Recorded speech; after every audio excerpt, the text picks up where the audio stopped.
Modelo de ocupação humana, Morro, capacidade de desempenho, por Dr. Daniel Cruz. Agora, vamos descrever como o Morro entende a capacidade de desempenho e vamos a partir da história de Rick. Rick define-se como um advogado, o pai do Diego e da Karina, o esposo da Gabriela, um bom amador jogador de futebol e cristão.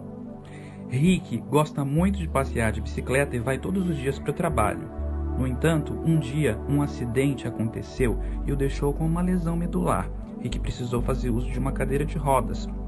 O seu terapeuta ocupacional fez várias avaliações objetivas da capacidade de desempenho de Rick.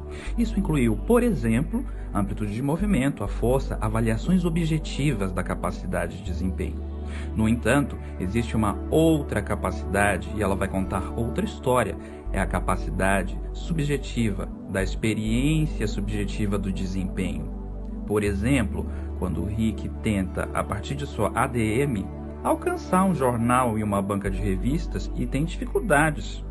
Ou, como por exemplo, quando tenta lavar suas roupas e não consegue utilizar a máquina de lavar. Ou no seu relacionamento afetivo. E como isso interfere no seu trabalho? Essas experiências contam outra história. Agora vamos ver como a capacidade objetiva e subjetiva do desempenho aparece ou não no instrumento de avaliação Morros Brasil. Essa é uma dúvida que eu vou responder no próximo módulo. Até lá!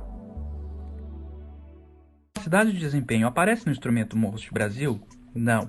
Capacidade de desempenho e habilidade são dois termos diferentes. Enquanto a capacidade é algo inato das pessoas, as habilidades são colocar em ação essas capacidades. Ou seja, as habilidades são desenvolvidas a partir da nossa oportunidade de experiência de aprendizagem. Quando olhamos, por exemplo, uma criança brincando com objetos, essa criança está exercitando essas habilidades, está colocando essa capacidade em ação. Quando ela brinca, ela desenvolve habilidades cognitivas, motoras e de interação e comunicação.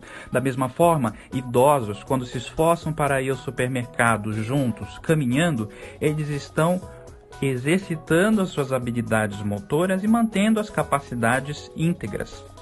Ou, por exemplo, quando estamos no trabalho dialogando e defendendo uma ideia, estamos colocando em prática as nossas habilidades de comunicação e de interação. No Morros, portanto, nós vamos observar que as habilidades, elas fazem-se presente de diversas formas. Uma criança, por exemplo, quando assiste uma TV, tem habilidades de concentração. No Morros, então, avaliamos as habilidades de interação e comunicação, as habilidades processuais e as habilidades motoras. Nas habilidades de interação e comunicação, o Morros te avalia as habilidades não verbais, a conversa, a expressão verbal e os relacionamentos.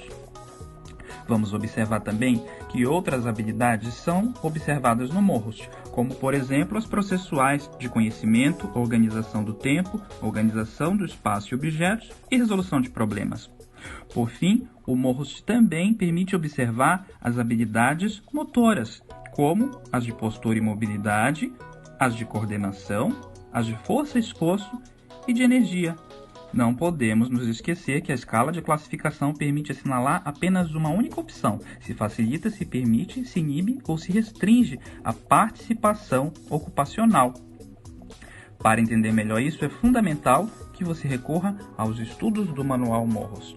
Nos vemos no próximo encontro. Até lá!